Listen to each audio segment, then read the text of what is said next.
निकाय चुनाव के नतीजों के बाद में एक बार फिर से हरियाणा की राजनीति में आया भूचाल। एक तरफ अनिल विज हैं जो अब सीएम पद पर दावेदारी ठोक रहे हैं, तो वहीं विपक्ष यानी कांग्रेस भी यहां पर नेता प्रतिपक्ष को लेकर आपस में लड़ रहे हैं। यानी एक तरफ भूपेंद्र सिंह हुड्डा हैं और एक तरफ कुमारी सैलजा हैं, और वो अभी तक कांग्रेस के अंदर इस बात का फैसला नहीं हो पाया है कि आखिर नेता प्रतिपक्ष कौन होगा। एक तरफ कुमारी सैलजा जो अपने समर्थित विधायकों के लिए भूपेंद्र हुड्डा के खिलाफ खड़ी हुई हैं, तो वहीं भूपेंद्र सिंह हुड्डा हैं जो सबसे मजबूत दावेदारी अपनी पेश कर रहे हैं और अपने विधायकों का समर्थन भी यहां पर कांग्रेस को दिखा रहे हैं। और यही स्थिति जब यहां पर हरियाणा के अंदर विधानसभा चुनाव हुए थे तब भी देखने को मिला था, और उसका नुकसान हरियाणा के चुनाव में भुगतना भी पड़ा।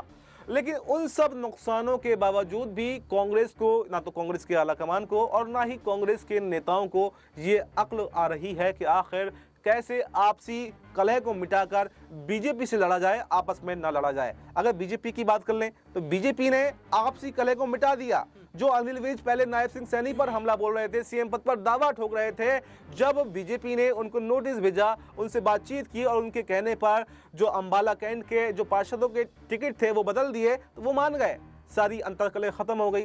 लेकिन अब एक नई बात है बीजेपी के अंदर, ये है कि क्या अनिल विज की जो कद है पार्टी के अंदर, क्या वो बढ़ सकता है या फिर नहीं। इन सब तमाम सवालों पर हम चर्चा करेंगे क्योंकि हरियाणा इन दिनों सबसे हॉट टॉपिक बना हुआ है।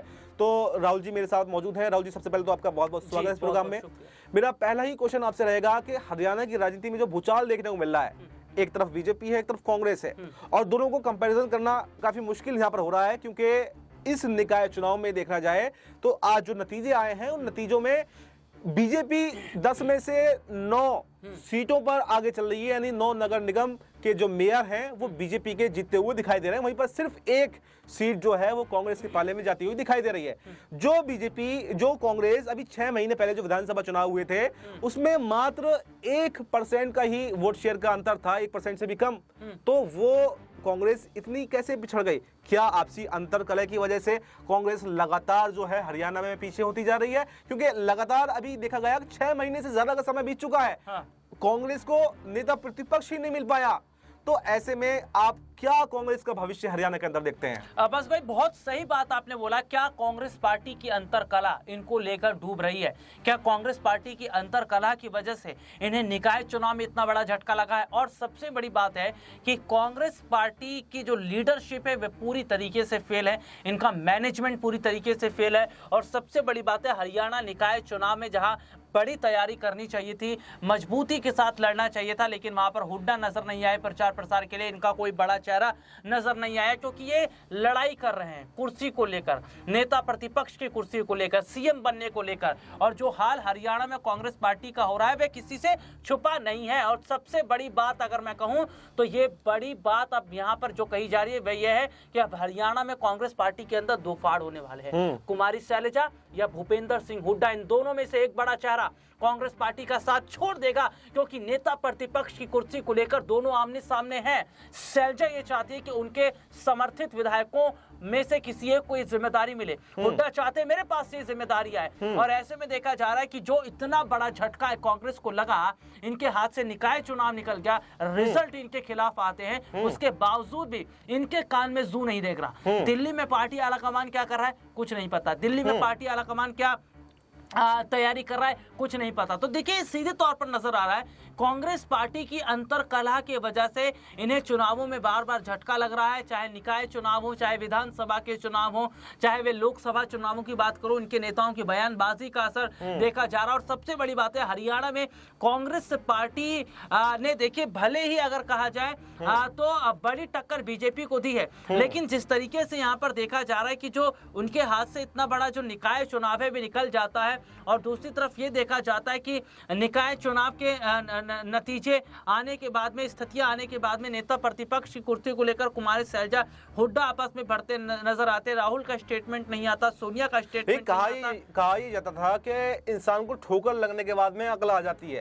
लेकिन यहाँ कांग्रेस को और कितनी ठोकरें लगेंगी जब जाकर के अकल आएगी। देखिए ठोकरें की बात करें तो निकाय चुनाव सबसे बड़ा ठोकर उनके सामने है। पहले ही उनके नेता, कई सारे नेता छोड़िए पूर्व मुख्यमंत्री तलक जो हैं वो यहाँ पर कांग्रेस का साथ छोड़ चुके हैं। हेमंत बिस्वा शर्मा है, अशोक चौहान है और कई सारे राज्यों में एक लंबी फहरिस्त यहाँ पर है। ज्योतिरादित्य सिंधिया बड़े नेताओं में से एक हैं जो यहाँ पर कांग्रेस का साथ छोड़ चुके हैं। तो आखिर कांग्रेस का आला कमान कहां सो रहा है, वो कैसे मैनेजमेंट कर रहा है, क्या कितनी ठोकरों की अभी और जरूरत है? जबकि बीजेपी का अगर इसके अगेंस्ट में देखा जाए तो बीजेपी का किसी नेता की इतनी हिम्मत नहीं होती कि वो पार्टी के अंदर बगावत कर सके, और बगावती तेवर अगर कोई दिखाता है तो उसके खिलाफ एक्शन ले लिया जाता है। इसका अनिल विज सबसे बड़ा उदाहरण हरियाणा के अंदर ही मौजूद है, उनको चुप करा दिया जाता है। तो आखिर ये आप क्या कमी ऐसी देख रहे हैं और इसके लिए किसको जिम्मेदार आप मानते हैं? भाई, भारतीय जनता पार्टी की राजनीति और कांग्रेस पार्टी की राजनीति दोनों में जमीन आसमान का फर्क है, क्योंकि यहाँ पर हम देख रहे हैं कि भारतीय जनता पार्टी की तरफ से जो फैसला लिया जाता है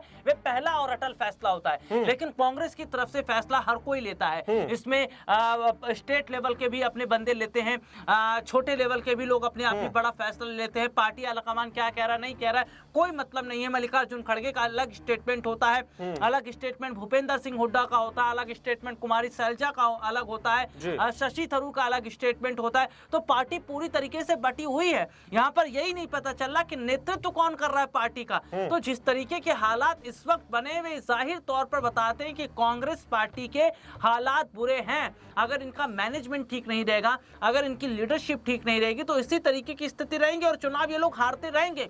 दिल्ली में आप देख लीजिए क्या हुआ, आपने आम आदमी पार्टी को नुकसान पहुंचाया, लेकिन क्या हासिल हुआ? कुछ भी नहीं हुआ। और यही कांग्रेस पार्टी आम आदमी पार्टी के साथ आ जाती तो मुझे ऐसा लगता है कि दिल्ली में कुछ और तस्वीर देखने को मिलती। तो कांग्रेस वोट कटवा राजनीति बन गई है, वोट काटने में। अच्छा, इस पूरे मिसमैनेजमेंट की जिम्मेदारी आप किसको मानते हैं? कौन इसका जिम्मेदार है? क्या मल्लिकार्जुन खड़गे, राहुल गांधी, प्रियंका गांधी, सोनिया गांधी, या कौन है जो मैनेजमेंट में सही तरीके से फिट नहीं बैठ पा रहा है? इसकी सबसे बड़ी गलती की अगर मैं बात करूं तो वो सोनिया गांधी है, राहुल गांधी है।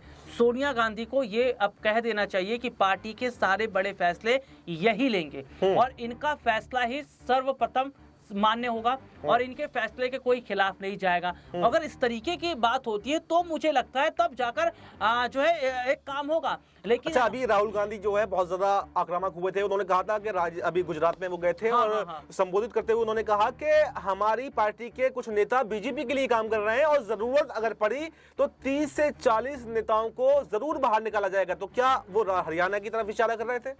देखिए, सबसे बड़ी बात क्या है कि अब कांग्रेस पार्टी को समझ में आ रही है कि बीजेपी की बी टीम बनकर उनके कुछ नेता काम कर रहे हैं और ये बात बहुत पहले से है। चाहे वे दिग्विजय सिंह का शॉर्ट मैन जी चाहे दिग्विजय का स्टेटमेंट उठा लीजिए, सैम पित्रोदा का स्टेटमेंट उठा लीजिए, चाहे और बड़े लोगों का स्टेटमेंट उठा लीजिए, जाहिर तौर पर पता चलता है कि बहुत पहले से ऐसा था, लेकिन अब कांग्रेस समझ रही है। तो देखिए, अब कांग्रेस ये समझ रही है और हरियाणा उसके लिए एक नजीर बनने वाला है कि क्या अगर हरियाणा के अंदर यहाँ पर कांग्रेस को चोट पहुंचती है तो आने वाले समय में शायद कांग्रेस को होश आ जाए। लेकिन हरियाणा से अगर पहले ही कांग्रेस अपने आप में समझ जाए तो शायद वो इस अंतर कलह को मिटा सकती है और वो साफ साफ भूपेंद्र सिंह हुड्डा को, कुमारी शैलजा को ये कह सकती है कि अगर आपने पार्टी से बगावत की तो आप कहीं के नहीं रहेंगे, क्योंकि बीजेपी तो पहले से ही जो है विश्वासघात करती है और कांग्रेस के अंदर भी फिर आपकी जगह खत्म हो जाएगी। इसलिए सोच समझ कर ही अपना फैसला उठाएं। तो फिलहाल इस प्रोग्राम में इतना ही। इस पर आपको क्या कुछ कहना है कमेंट बॉक्स में अपनी राय जरूर दें और देश दुनिया से जुड़ी तमाम बड़ी खबरों के लिए देखते रहें नेक्स्ट 9 न्यूज़।